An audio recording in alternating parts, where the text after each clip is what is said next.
Okay, so lately, the relationship between India and Pakistan, it feels particularly fraught, doesn't it? It really does. A lot going on. Yeah, so today we're taking a deep dive into some, well, very significant announcements that have come out of India regarding Pakistan. That's right. And we've been looking closely at a Pakistani perspective on these recent developments. Specifically, we're drawing from a YouTube video transcript by Dr. Shahbaz.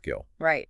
And our goal with this deep dive really is to understand the core of these announcements, think through the potential consequences, on the ground. And grasp the wider context that might be driving these actions. Exactly. We want to provide you, the listener, with a clear and hopefully insightful picture of what is, let's be honest, a very complex and potentially pretty unstable situation. hmm So, where should we start? Maybe with what seems like a huge shift for the suspension of the Indus Waters Treaty. I think we have to start there. Oh, yeah. This is a treaty that carries just immense historical weight. It goes way back to 1960. 1960. Okay.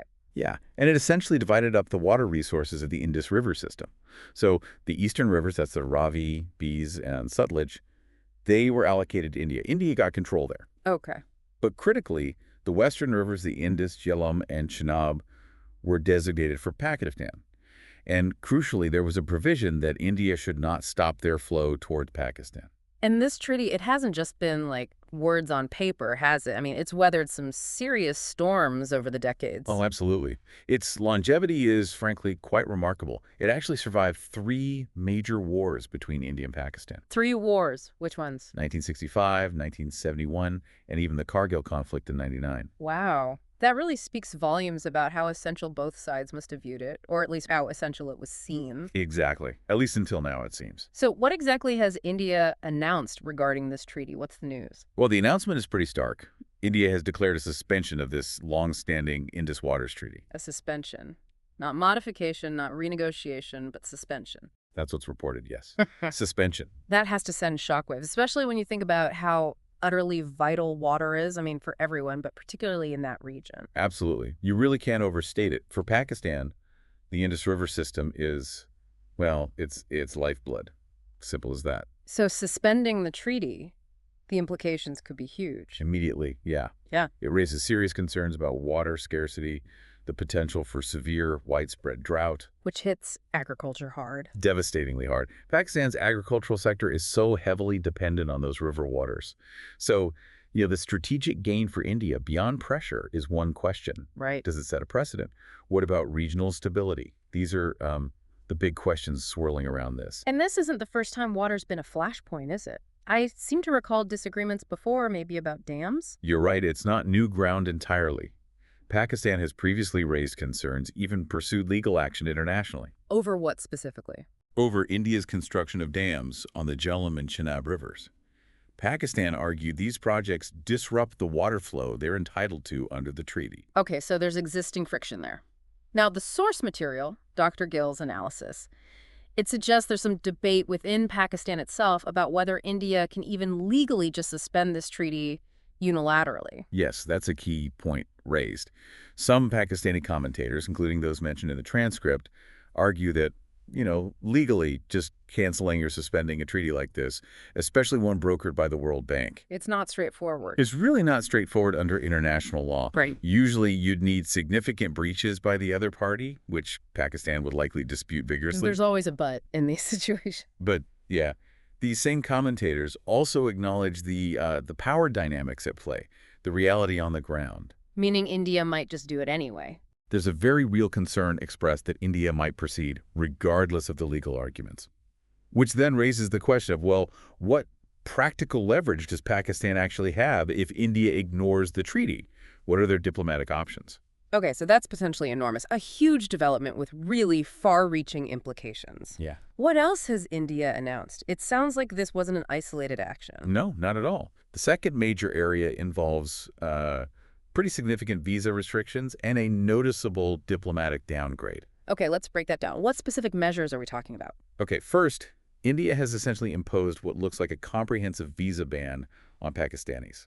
A ban, like completely. While those currently in India were reportedly given a very short deadline, just 48 hours to leave the country. 48 hours. Wow. Yeah. And existing visas for Pakistanis outside India canceled. That includes SARC visas, too. Even the SARC visas, those are meant to facilitate regional travel. Yep, seems to be across the board. Yeah. And beyond the immediate chaos for individuals, you have to ask, what's the diplomatic message here? It feels like slamming a door shut. Risks alienating people further, maybe hindering future dialogue. Exactly. It's a very strong, very swift move. And what about the diplomatic repercussions? Staff attaches. Right. On the diplomatic front, India declared Pakistani military officials serving as military attaches in Indian embassies and consulates persona non grata. Meaning kicked out. Essentially, yes. Ordered to leave India, apparently within about a week. And Pakistan responded? Pakistan reciprocated, recalling its military attaches from India. And both sides are apparently putting these positions on hold indefinitely. So a real reduction in that kind of military-to-military contact point within the embassies. A significant one, yes. And this diplomatic drawdown goes further, doesn't it? It does. The consular staff numbers are also being cut drastically. On both sides, apparently down from 55 personnel to just 30. That's a big cut. That must impact services for citizens. Oh, undoubtedly. It'll make accessing essential consular help visas, legal assistance, much harder for citizens of either country trying to deal with the other. Okay, visas, attaches, consular staff, anything else? Yes, one more major thing. The Wagah-Atari border crossing. The mainland crossing point. That's the one. A really key transit point for people. Goods. It's been closed, with a deadline reported around May 1st for anyone who'd crossed over to return. Closing Wagah-Atari. That's symbolically huge, isn't it? And practically, too, especially for religious pilgrims. Absolutely. It hits all cross-border traffic. But yeah, Sikh pilgrims frequently travel to Pakistan to visit very important religious sites. That traffic stops. Does the source mention anything specific about the pilgrims? It does mention a hope, expressed from the Pakistani perspective in the source, that Pakistan will continue to treat these pilgrims with respect and consideration despite the border closure, kind of emphasizing a need for a measured, dignified response on that front. Okay, so these are some really significant, really wide-ranging actions by India. What's the immediate context here? I mean, what triggered this kind of response, according to the source? The immediate context presented in this source we've been looking at is a recent and very tragic terrorist attack in Pahalgam in Kashmir. Pahalgam. Okay, and what happened there? The incident reportedly resulted in the deaths of 27 to 28 people. 27 or 28 people killed. That's awful. And who is alleged to be behind this attack? According to the Indian media reports cited in Dr. Gill's transcript, the attack was carried out by a group of maybe 4 to 6 militants. Any details on who they were? The report suggested a mix some locals identified as Adil and Asif, and some foreign individuals who apparently spoke with a Pashto accent. And, perhaps unsurprisingly, allegations are being made about Pakistani involvement. Right. Has any group actually claimed responsibility? Yes, a group calling itself the Resistance Force, or TRF, is reported to have claimed it. TRF? Yeah, and Indian media suggests TRF is basically a subgroup or an offshoot of Lashkar-e-Taiba, which is a known militant organization based in Pakistan. But it's important to note. Very important, as the source does point out, that the details and the veracity of this claim aren't definitively established. These are reports circulating. Okay. The source material also points to some really disturbing alleged tactics used by the militants and their motivations. That's right. Indian media reports, as related in the transcript, suggest the militants might have had body cameras or helmet cameras. For propaganda, presumably? That would be the assumption, yes. They were also reportedly carrying supplies like dry fruits, medicines, which could suggest, an intention to stay hidden in the forest for a while. Planning for a longer operation. Possibly. And there were claims they used routes designed to avoid radar surveillance, which might imply a certain level of training or awareness of security measures. And the alleged motive, what's that linked to? The motive, according to the claims attributed to TRF in Indian media, was apparently a response to the Indian government issuing domiciles, residency permits, to about 83,000 non-Kashmiris. Which is seen by some as an attempt to change the demographic makeup of the region. That's the connection being drawn in those reports. the details reported in some media outlets get even more horrific, don't they, if these accounts are accurate? Tragically, yes.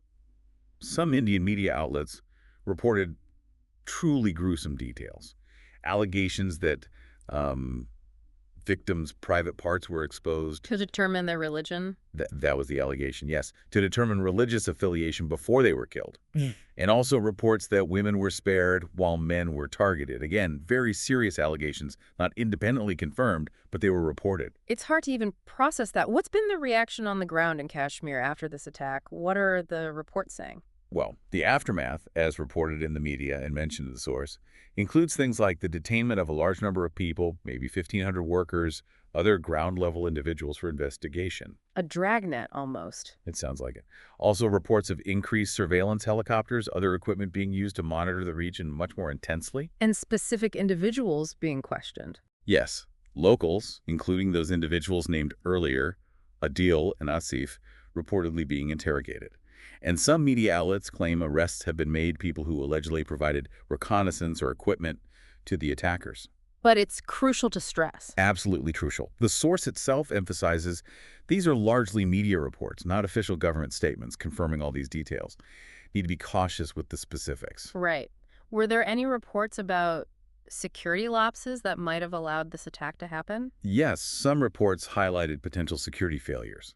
The attack location was apparently relatively close, maybe 10 kilometers to a Rashtriya Rifles unit. Which is Indian Army. Yes, a significant Indian Army counterinsurgency force presence in the area. There were also reports questioning the initial response time, saying it was slow, and pointing out the lack of a permanent security check post right at the attack site. And there was one particularly controversial detail mentioned in the source regarding some of the victims. That's right. Some reports suggested that a number of those killed weren't just civilians on holiday, but were actually officials from the Intelligence Bureau, the IB. India's main intelligence agency. Correct. Officials who were reportedly on holiday at the time. Which naturally leads to speculation. Exactly. It understandably fuels speculation about whether they were specifically targeted, perhaps involving inside information. Again, speculation based on these reports. It's important, though, even amidst these awful events, to remember there are often stories of, well, humanity and resilience that don't always make the headlines. Does the source mention any? It does, briefly but importantly. It mentions some unreported positive accounts, stories of Muslim families, individuals like taxi drivers who apparently helped and sheltered victims after the attack. That's good to hear. And also a very brave story about a Muslim pony handler who reportedly tried to disarm one of the terrorists and was tragically killed in the attempt. These stories often get overshadowed, don't they, by the conflict narrative. But they're a crucial part of the picture, those moments of shared humanity. Definitely. It's important not to lose sight of those. Can you tell us a bit more about what the source mentioned regarding these acts of help and resilience? The source doesn't go into deep detail, but it makes a point of mentioning them as a counterpoint to the violence, highlighting these instances of locals, specifically mentioning Muslim families and individuals like taxi drivers and the pony handler, actively trying to help victims or resist the attackers. It suggests these stories exist, but aren't getting the same attention. Right. Okay, this brings us to the perspective offered in the source about the broader narrative war surrounding all this and maybe the domestic political situation within Pakistan itself. What's the viewpoint being presented there? Well, the source, Dr. Gill's analysis, expresses a really strong feeling that Pakistan is significantly behind, maybe even losing the narrative war connected to these issues. Losing the narrative war. Why? It's partly attributed to media restrictions within Pakistan, a perceived lack of freedom of expression. The source uses this analogy, like a poet needs freedom of thought to create a compelling narrative. The implication is that kind of freedom is lacking. Okay. So against this backdrop of the attack and India's strong reaction, the source is also looking inwards at Pakistan's response, especially in terms of public discourse. Exactly. How Pakistan is perceiving and responding, particularly in the realm of media, social media, and internal politics. And there's criticism directed at social media activity and the political climate, too. Yes, definitely. The source criticizes what it sees as the educated class in Pakistan maybe focusing too much on less strategic, less important topics on social media. While the big issues aren't being discussed. While crucial discussions about national security strategy are allegedly being suppressed or ignored, the fact that Twitter has been shut down in Pakistan is mentioned specifically in this context. And furthermore, the source refers to the silencing of individuals who were previously active in what's sometimes called fifth-generation warfare, online influence, narrative shaping. suggesting a crackdown on certain voices. And the current political leadership in Pakistan, how does the source view them in this context? They also come under scrutiny. The source raises questions about the current prime minister's ability to provide the kind of leadership and foster the national unity that's seen as needed at such a critical time. Is there an alternative suggested? Yes, there's a very clear call within the source for the release of the former Prime Minister Imran Khan. Why him specifically? The argument presented is that his presence is essential right now for achieving national unity and mounting a strong, cohesive response to these escalating tensions with India. That's a strong statement. It is. There's even a direct quote mentioned, something like, "The country needs Imran Khan more than you addressing the army chief at this time." Wow, that really highlights. It really encapsulates the viewpoint and points to a strong anti-establishment sentiment being expressed in the source material. So the source clearly emphasizes this need for Imran Khan's leadership. What are the specific arguments given for why his presence is seen as so crucial right now? And what does that tell us about the political divisions inside Pakistan? Well, the core argument seems to be about his perceived ability to unify the public and project strength in a way the current leadership, according to this perspective, cannot. It suggests he commands a level of popular support and maybe nationalist fervor needed to rally the country. A unifier figure, in their view. Yes, exactly. And the fact that this call is made so forcefully, even invoking a comparison with the army chief's importance, it really underscores deep political divisions and a lack of confidence, from this viewpoint at least, in the current ruling setup to handle such a crisis effectively. It points to ongoing political instability being a major factor. Okay. Let's look at the other side of the border again. How does the source characterize India's current position and its standing internationally? The assessment presented in the transcript is that India currently feels, and likely is, very strong, operating from a position of considerable confidence. And why is that? What's driving that confidence, according to the source? Several factors are mentioned. A big one is what's seen as a very strong diplomatic position internationally. Any examples given? Yes. The source points to the kind of protocol Prime Minister Modi received during a recent visit to Saudi Arabia, things like fighter jet escorts, talk of a strategic alliance, major business deals. That's cited as evidence of India's strong standing. Anything else? Also, the presence of the U.S. Vice President's family in India around that time is mentioned, perhaps as another small indicator of close and positive international ties, particularly with the West. And it seems the international reaction to the Pahalgam attack itself might have reinforced this view. Yes, the source definitely highlights that. It notes the swift and supportive reactions condemning the attack that came from numerous countries. Like who? U.S., Israel, Australia, Japan, New Zealand, the U.K., quite a few others are mentioned.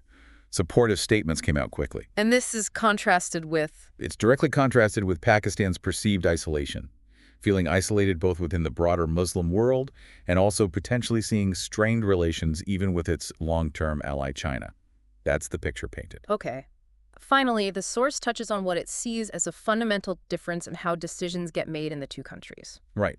The argument made is that in India, ultimately, key strategic decisions rest with the civilian political leadership. Whereas in Pakistan? Whereas Pakistan, the source argues, has a history of military dictatorships, and even during civilian rule, there's this alleged dynamic of the military establishment distrusting civilian leadership and tending to centralize crucial decision-making power within itself. And the source suggests this impacts Pakistan's ability to respond now. Yes, the implication is that this historical dynamic, this perceived lack of trust or empowerment of civilian leaders, contributes to Pakistan's current challenges in formulating and executing an effective response to this complex situation. Okay, so just to try and bring this all together, we're looking at a series of really significant actions taken by India. Right. We've got the suspension of a long-standing, absolutely crucial water treaty. We have sweeping visa bans, a major diplomatic downgrade. Military attaches recalled, staff reduced, border crossing closed. Yeah, all of that. And this is all unfolding in the immediate aftermath of a very deadly terrorist attack in Kashmir. That's a pretty accurate summary. And the source we analyzed, Dr. Gill's perspective, really frames that suspension of the Indus Waters Treaty as a particularly aggressive move, almost like an act of war in terms of its potential impact. Actual war, but the impact. The impact, yeah. And it emphasizes just how comprehensive India's announcements were, covering multiple fronts simultaneously and the potentially very, very serious consequences for Pakistan. It really underscores, doesn't it, the critical importance of trying to understand the different perspectives at play here and thinking about the potential ripple effects of these developments, not just for India and Pakistan, but for the whole region. Indeed. It's a complex picture with high stakes. And this situation, I think, raises a really important question for you, the listener, to reflect on. In what ways do these big geopolitical events, these high-level decisions and conflicts, ultimately ripple outwards? How do they actually impact the lives of individual people, maybe far from the centers of power, and what does it mean for the long-term stability of an entire region? Yeah. It's a powerful reminder, I think, to look beyond the immediate headlines, beyond the breaking news alerts, and really try to delve into understanding the complex forces that are shaping our world. Couldn't agree more. Uh, Lots to think about there.